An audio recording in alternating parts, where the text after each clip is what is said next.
And And we're live.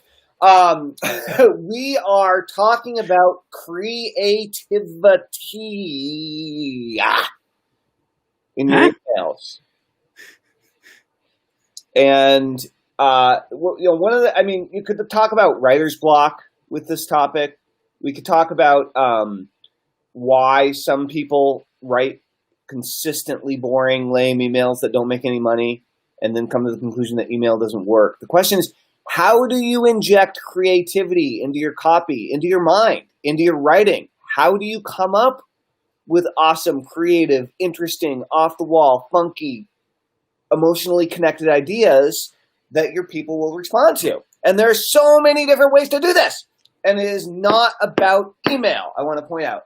Email is the medium, but it's not about email. So we're going to be talking about creativity. Where do you get your inspiration? How can you get ideas for emails? Where can you find more sources of inspiration? There are so many different ways to do this. And I think that's what we're talking about today. cool. I'm waiting for the alert to come up, and it's not coming up. The alert? Yeah, that we're live on your personal profile today. Fascinating. Here, let's see. Nope, that wasn't it. So I'll just go over to your profile directly. Yeah, I'm already over there. I'm checking. Bum, bum, bum, bum. So yeah, guys, we're testing some stuff out and we're broadcasting. Yeah, we are in fact live on my personal profile. So that is good news. Good news. Cool. It's very good news. So first of all, let's talk a little bit about creative emails. Maybe some of the most creative emails we've ever seen. You just forwarded me a funny one the other day. Yeah. Just yesterday. Hey, Gene. Good morning. Good morning, Gene. So what do you think, Joshua? What are some of the most interesting, most creative, most captivating emails that you've seen? Well, it depends on what I'm into, obviously, and you know what the stage of my awareness is of what I'm relating to. I enjoy your emails, and I also enjoy Laura over at Talking Shrimp. She is just hilarious to me. She has a way to inject her life into her copy, and really, for me, it's when I find engaging personally is when they share a slice of life about what's going on for them behind the scenes, without putting on airs of, Mr. and Mrs. Professional and, we here at ABC Company and all that, That's right. Like I want to be recognized as a real human being and spoken to as such. And I like irreverent people. So that resonates with me. And she's one of the people that happens to be irreverent. But she also is in my inbox every day. And she's one of those ones. I can't say that I will read every single one of her emails, but I'd say 95% of her emails stay in my inbox before I, and read them before they get pushed to the other extreme, so to speak. Yeah, there have been so many interesting emailers over the years, and they tend to come and go to some degree, but some of the more interesting people do stand the test of time. I recently told the NPod students about this, but there's one email list, Instagram feed, Facebook feed that I love to watch, and that's Bunsters. And Bunsters makes this hot sauce called Shit the Bed. And it's an Australian company. And it was started by this woman. I'm forgetting her first name. Maybe it's like Kathy or something like that, or Melissa. It's a very standard name.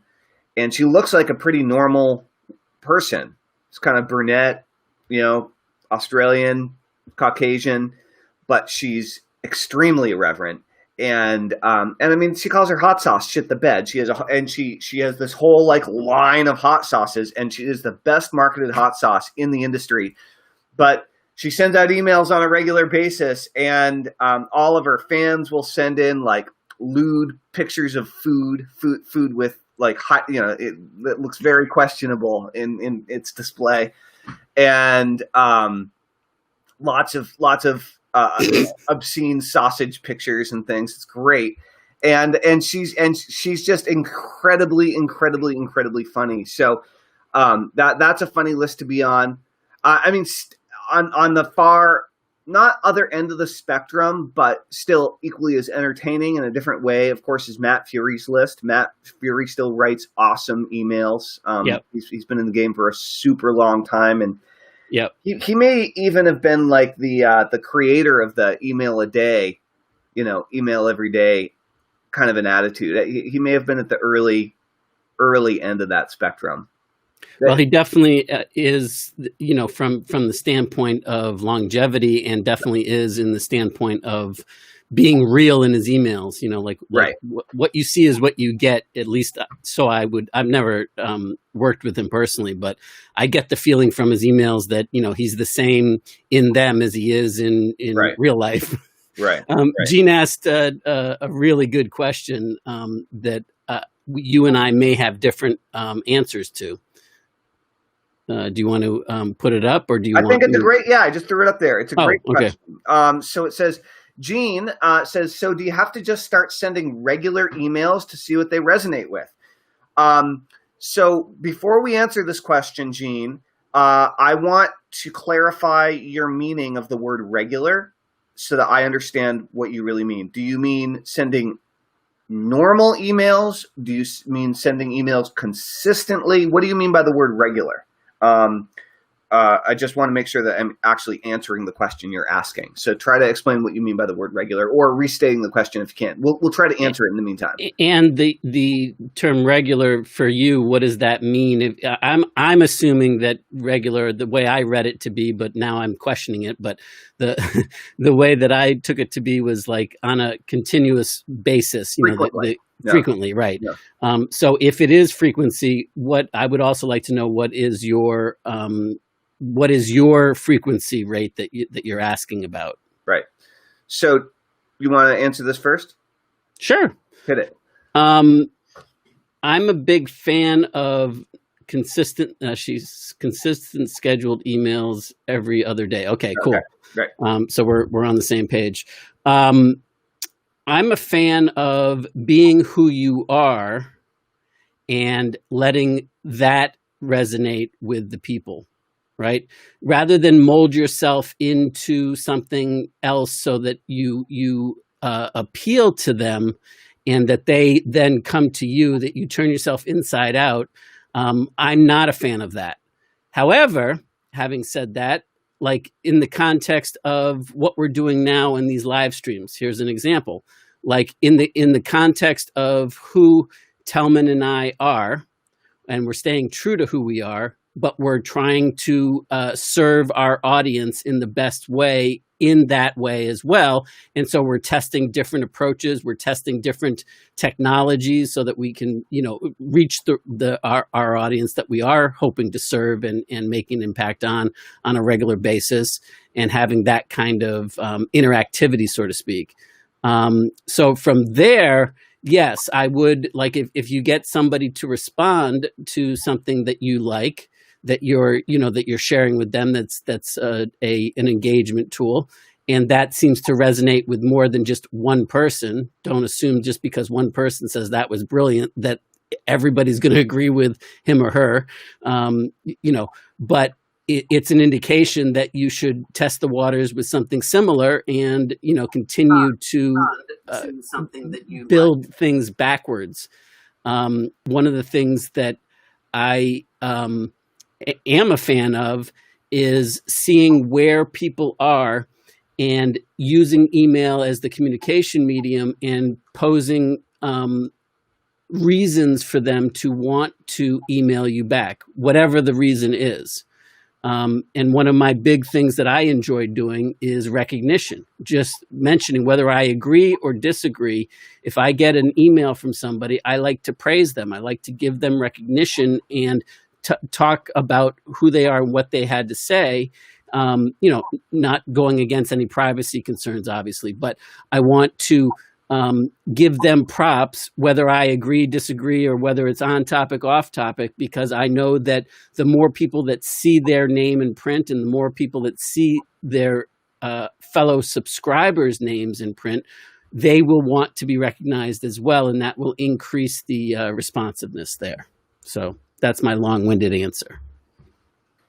So, very good long-winded answer, for the record. No, it's really, really good stuff. And there are a few different ways of looking at this. I totally agree with you in terms of not trying to become something that you're not.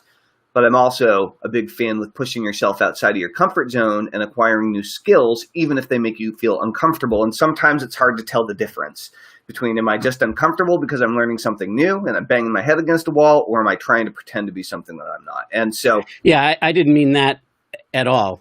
So Right. I'm in full alignment with you there.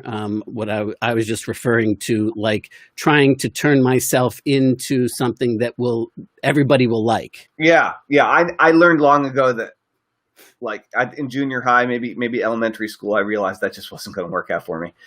I hear you on that. Yeah, no, I know you get it. I wanted to clarify what I was saying, because obviously I didn't do a clear enough job on that portion. Well, what I mean is, for me, sometimes it's hard when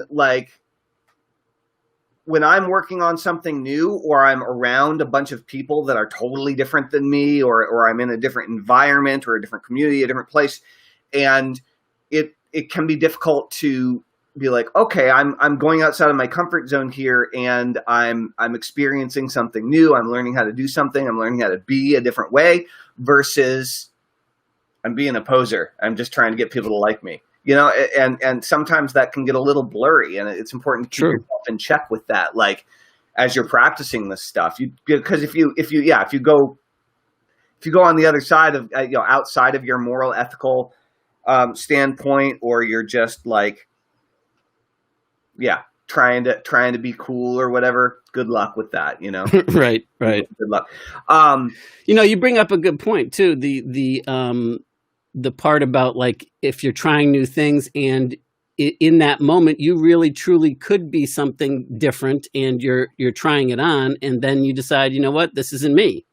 That's right. And I guess that's a different set of things altogether.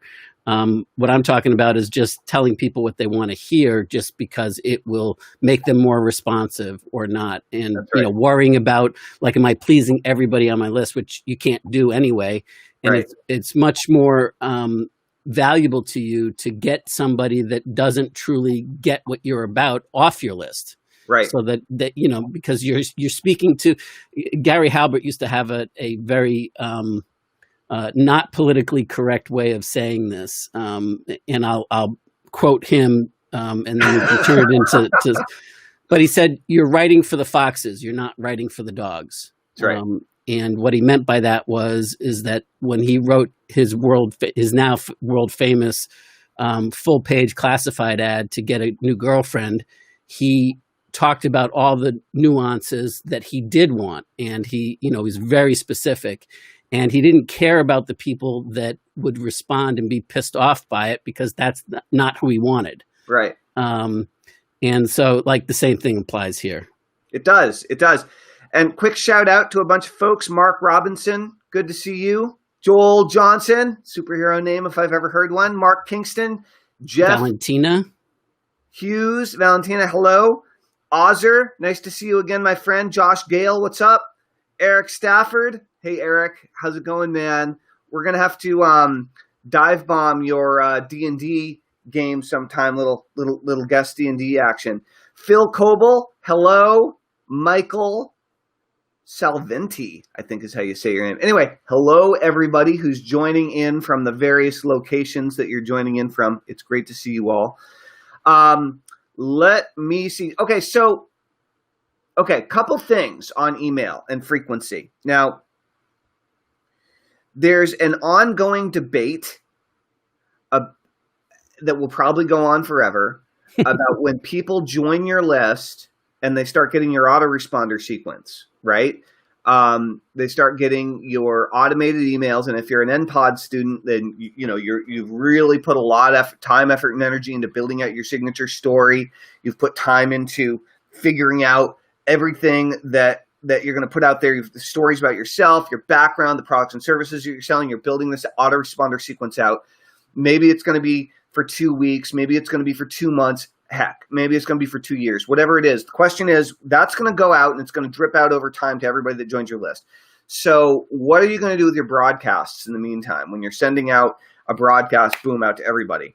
And some people don't send broadcasts out at all to people that recently joined their list and are currently on their sequence. Other people absolutely send broadcasts out in addition to their sequence.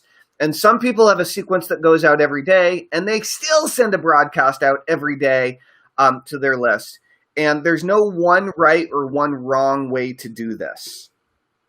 Okay? Yeah, you just got to be in alignment with what's right for you. Yeah, it's kind of like, what's the right way to clean your kitchen? Like, everybody's got their own style, right? So, right. Oh, by the way, hello, Robin from the UK, and he also asks. I'm assuming it's a him. Maybe forgive me if I've got that wrong. What's NPOD?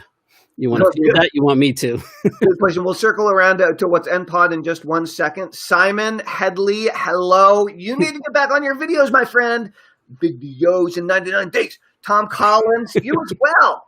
I need you to find young men to bring the action back into your 99 days madness. I'd really appreciate it. It'd be awesome. And Jay Miller, Thomas Morgan, what is up? So it's nice that we're doing our videos a little bit differently today. I definitely want to talk a little bit more about frequency for Gene of emails. But I think now would be a time to talk about NPOD. What is NPOD? You want me to go first? Sure. Or I can, whatever. It's fine. NPOD is like the lost Ark of the Covenant. I'm glad you went first then. It's the holy grail of marketing. It will bestow upon you infinite wealth, powers beyond your wildest dreams, and grant all of your wishes for you and everyone you hold dear. NPOD. Please, the gods of Facebook algorithms, do not kick us off permanently. No, so I'm obviously exaggerating, but only a little, really. NPOD,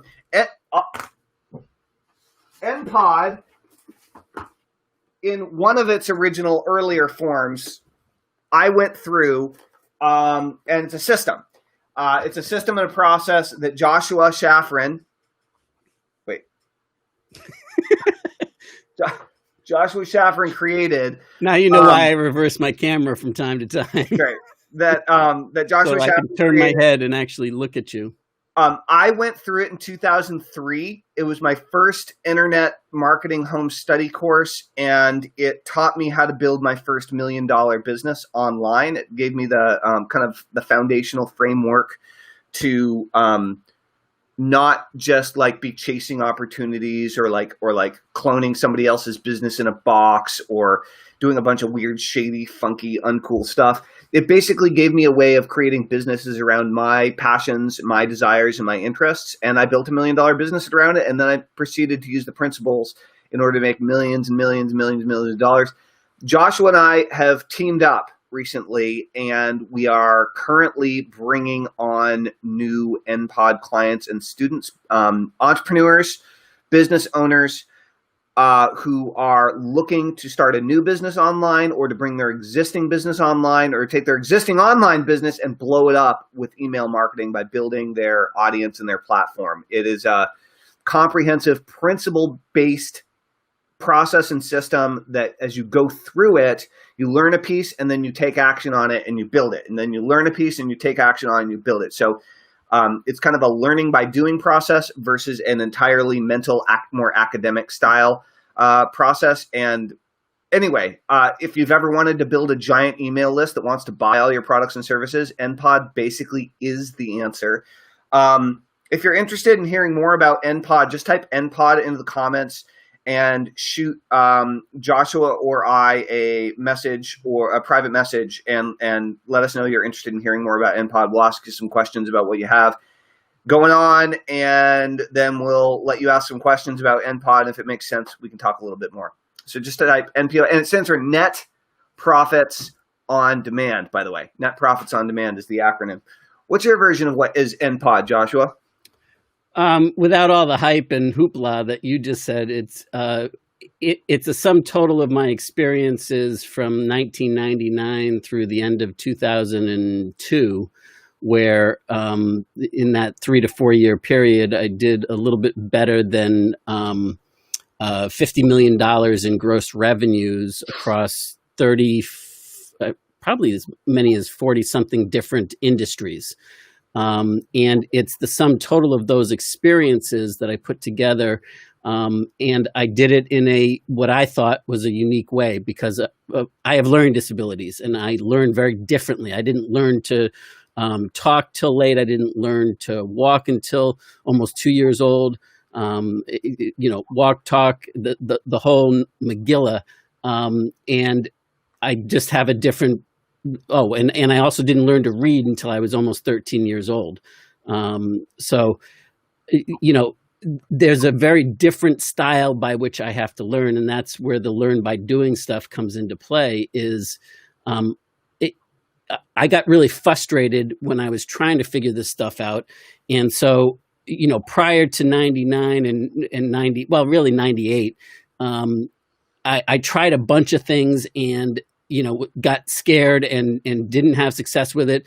And basically I could divide all the products and training programs that I had purchased, which at the time, before I made any money, was well over $65,000. And that's big money if you rewind the tape, because Right. I purchased all that stuff from 1991 through 1997 before I made any real money as a result of it.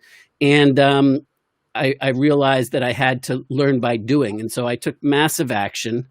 And that was that experience of going from nothing to breakthrough successes over the course and frankly, traumatic failures at the same time in there. And just for the record, many, many, many more failures than wins went into making that 50 million in gross revenues that I threw out there earlier.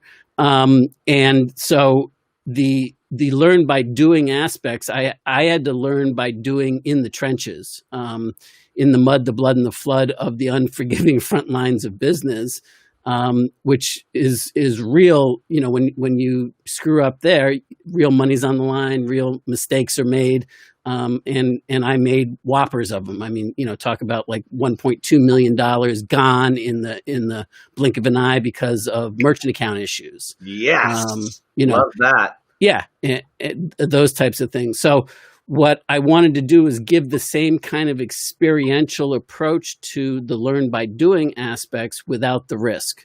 Right. So that's what I created NPod around. And I also wanted it to be principle based. I wanted it to be lasting.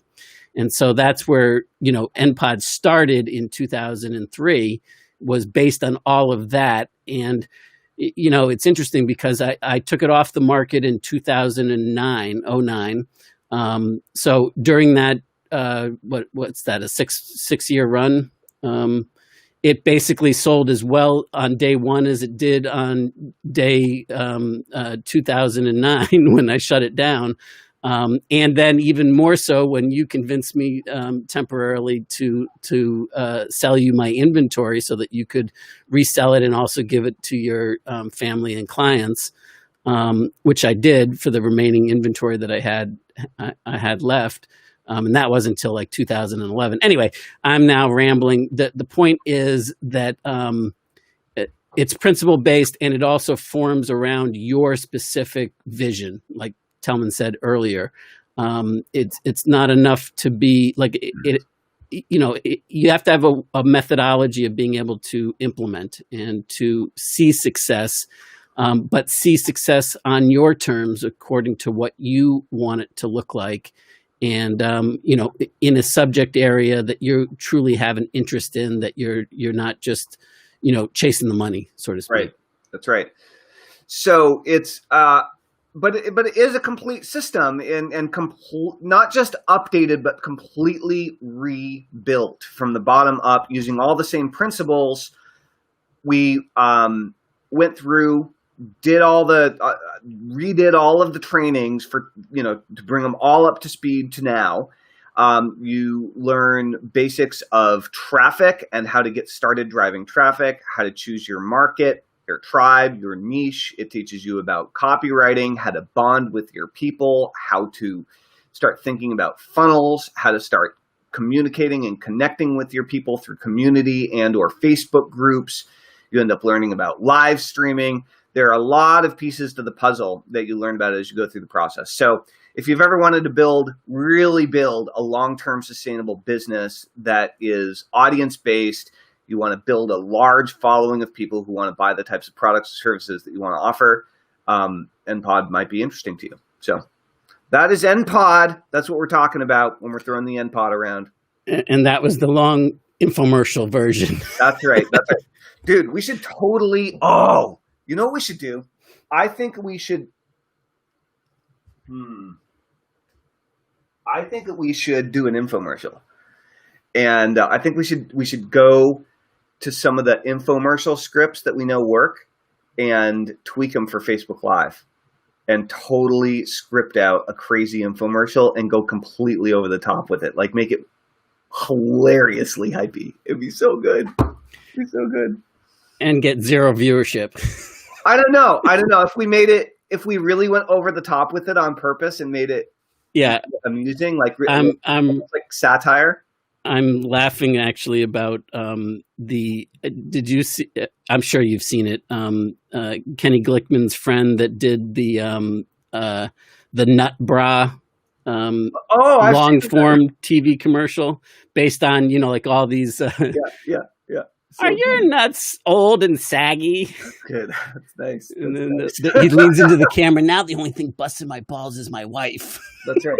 You have this whole thing like right there. Oh, dude, I watched it so many times because it was so brilliantly done. It's exactly what you're talking about with the core principles. That's right. Like what's that, Gene? I'm not familiar. Ad zombies. I've seen some ads for ad zombies, but I don't know them that much. Interesting. So check it out. So, Gene, you were asking about frequency. Let's circle back. So, my experience has been that if you're trying to build connection with your people, the more frequently you connect with them overall, the more they're going to recognize you, the more they're going to know who you are, the more they're going to like you, the more they're going to trust you. Now, there are some caveats to this. If you're just hammering your list every single day with a spammy ad, like most people aren't going to stick around that long, right? If you, it's not good enough to just send something to your list every day. If you want them to stick around, it's the same kind of idea as when you're writing long copy. Every sentence is there to get you to read the next sentence. Every email you send out, yes, it's there to make money, but it's also there to get them to read the next email. And so I recommend that you do increase your frequency. And one of the reasons that I recommend that you increase your frequency is so you get more practice writing to your people, to sharpen your sword, to hone your skills, to get better at coming up with subject lines, to get better at learning about copy, and then it gives you more opportunities to try things. Okay. And so if you read a new book about copywriting and you're sending an email every day, guess what? You can try something today. You don't have to wait a week for your next newsletter to come out or whatever. And getting into the rhythm of writing frequently, especially if you're already creating some sort of daily content like Facebook Lives. It gives you have everything you need to write every day because you're already creating content. You can do your Facebook Live and send people to it after the fact if you want to. And it gives you or whether you're doing individual drawings or paintings like we had talked about, writing frequently. If you're not an amazing copywriter, the reality is the more practice you get, the better. And so that, for me, is one of the biggest reasons I recommend that people move toward writing daily as quickly as possible. If your list is brand new and you're just building it out of the blue, I would recommend that you start writing daily immediately. But if it's bigger and it's been around for a while, I would build up to 7 days a week over the course of 7 weeks, right? Week 1, 1 email a week. Week 2, 2 emails a week. Week 3, 3 emails a week. And at some point, you might not want to keep doing daily, but you might find it is such a great way of staying in touch with your customers and clients. And if you're really routine driven, if you know that setting, 45 minutes aside from 7 a.m. to 7:45 is the best way for you to make sure to bang out that email every day. It's kind of like doing your push-ups, right? So for me, part of it is staying in consistent and frequent touch. But for me, it's really like email is the backbone of my business.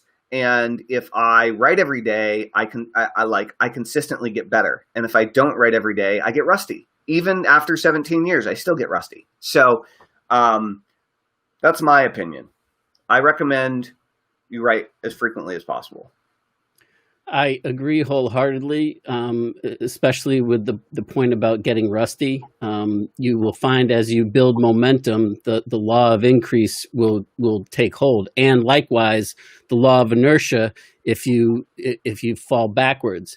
However, you got to make sure that you're training your list, you're conditioning them the right way, and that not. Sometimes you might want to leave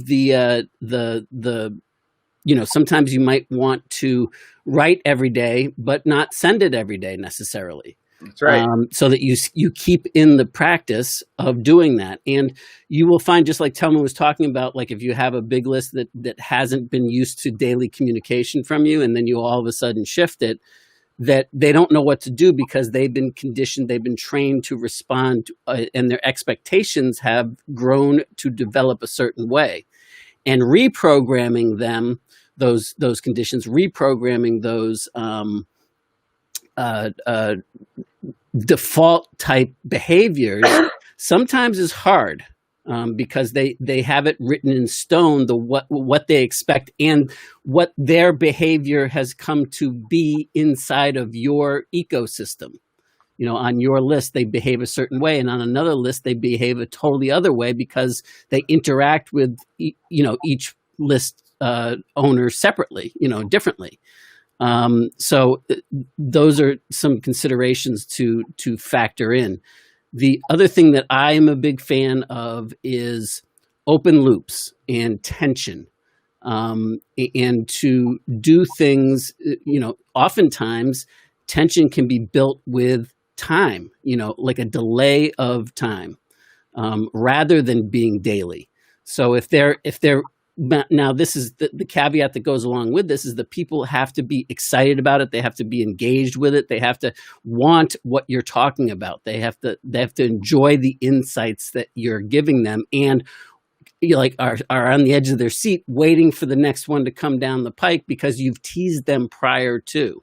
Right. You've given, you've kept them engaged, and the longer it's a positive tension, but the longer that you build that tension, the more responsive they become. That's another thing that, when you finally do take them, and give them that anticipated relief, then open up another loop and build even more tension the next time through.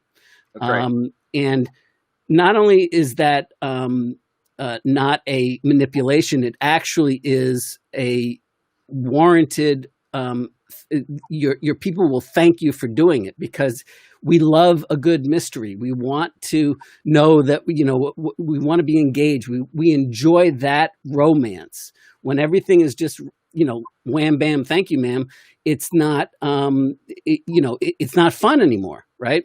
So that's another consideration. The other thing to take into thought with the ongoing communication, and Talman's point about building a relationship and communicating daily with the people that you actually care about is very well taken. However, you can also do it in a way that grows it exponentially bigger. For example, if you're doing daily live streams and you send in an announcement email to your list about some content that you're either going to talk about today or you did talk about yesterday, for example, and you move them from one medium to the other and then back again, you will find that they become that much more hyper responsive, and that there's a familiarity that starts to happen. It's part of the influential triggers that that Cialdini wrote about, in his research from way back in the day. But that you will find that every time you change mediums, Facebook to YouTube, Facebook to email, email to Facebook and back again, or to a blog, or to every time they change mediums, there's an enhancement that happens mentally for them with you. And there's a the halo effect happens on each set of, each environment that they're in. And something happens when they crisscross back and forth. There's more of a bond that starts to unfold. So, just by simply making an announcement in a fun, teasing way about a live stream that you're either going to do at a certain time to get more people to attend live on Facebook, or otherwise. So those are all things that, while email is the engine, the heart of it all, I'm a big fan of crisscrossing mediums. And, even Gary Halbert was one of the first people that taught me this back before the internet was something that people would consider doing business and transacting with their credit cards on. I think it was 95, maybe it was even earlier than that, when there was all the CompuServe bulletin boards and such. But what Halbert did was he put the message out on those bulletin boards and then had them shift mediums to the telephone, and created inbound conversations that way. And it went gangbusters for him. Whereas trying to sell outright at that point didn't. So anyway. Yeah, I mean, it's the crossing of mediums is absolutely super powerful. And if you do it the right way, you can then create basically traffic streams, right? I like to think about it like this. This is what I strive for, is your job as a list owner, as a leader, presumably as an influencer, as a thought leader of some sort in your area of expertise, to your tribe, to your niche. It's your job to behave, to be the source, the daily source of inspiration for your people. Okay? When they open your email, you want them to be like, ah. Now, if you're a comedian, you need to be funny as hell every single day. Okay? If you are a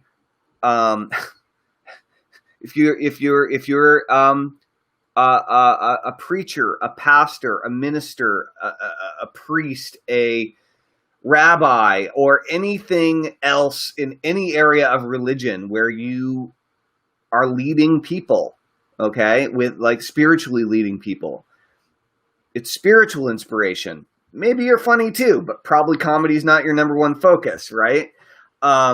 If you are a marketing guru, your job is to help people have aha moments, to bring them hope, motivation, focus, and excitement, to build their business, to give them hope of the possibility of a better future, right?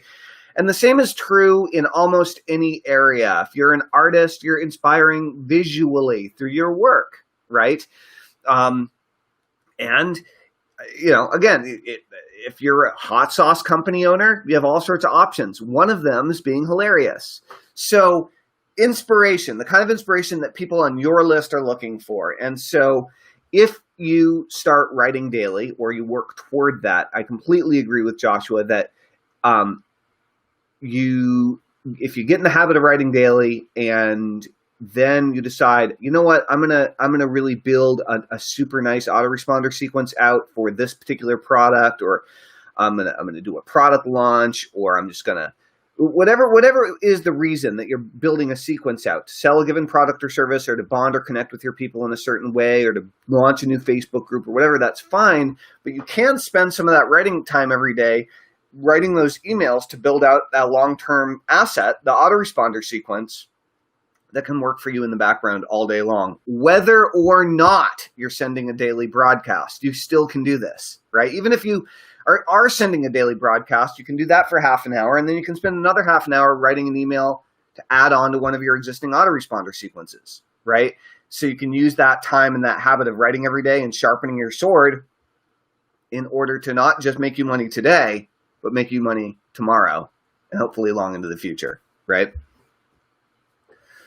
Awesome.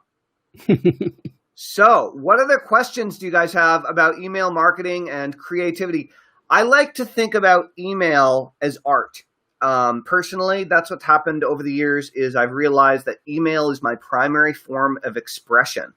And so I like channeling my weird, off-the-wall, wacky, creative, artistic ideas into email. I'm using email as my medium.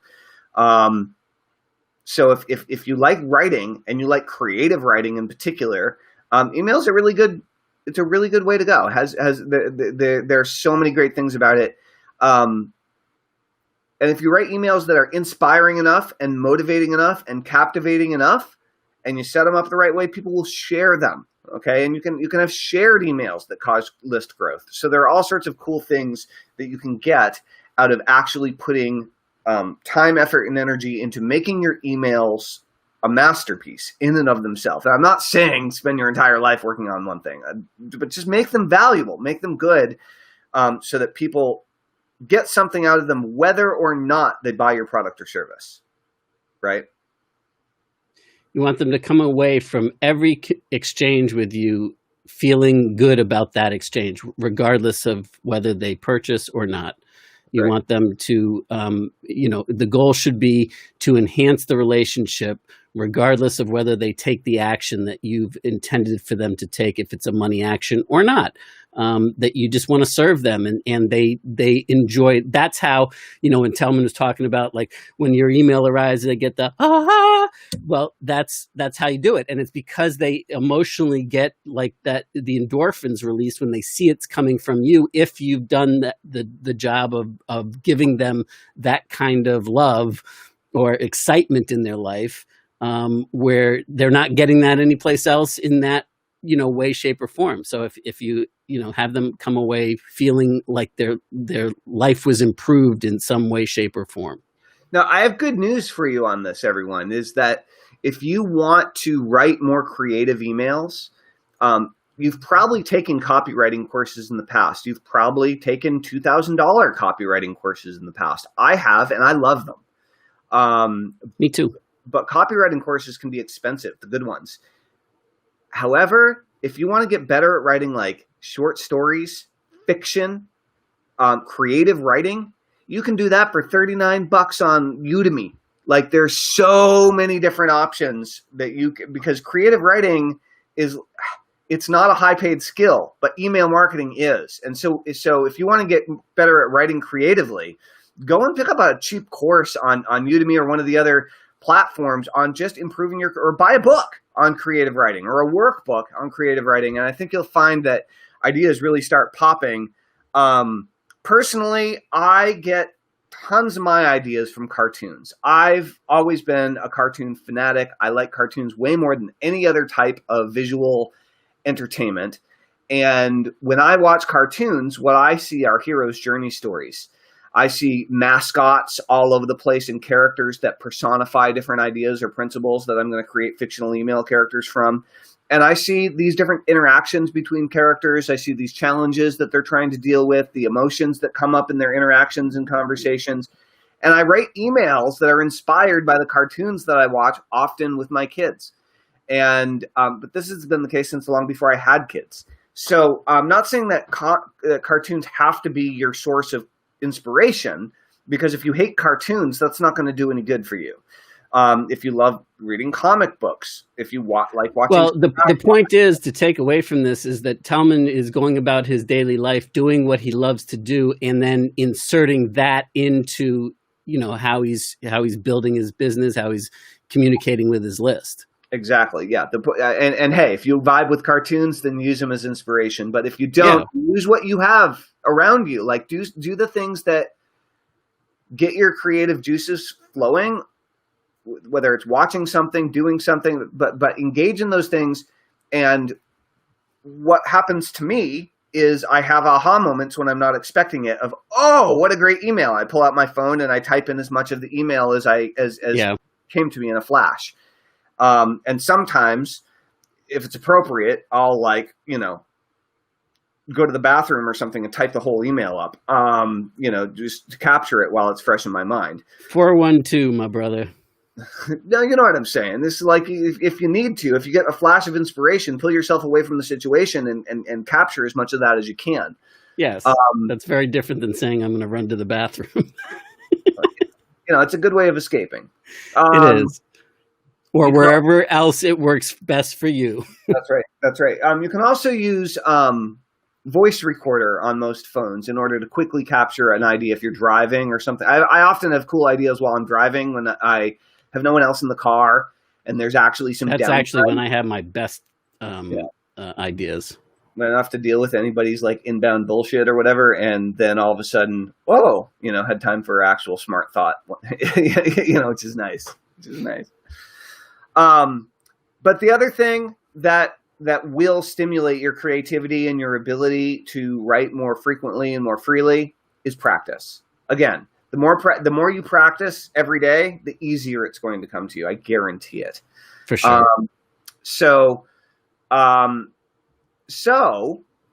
that note, we have a webinar coming up. Now, the webinar registration page is not ready. However, we're going to do a webinar where I'm going to give away my top 30 emails of all time swipe file PDF.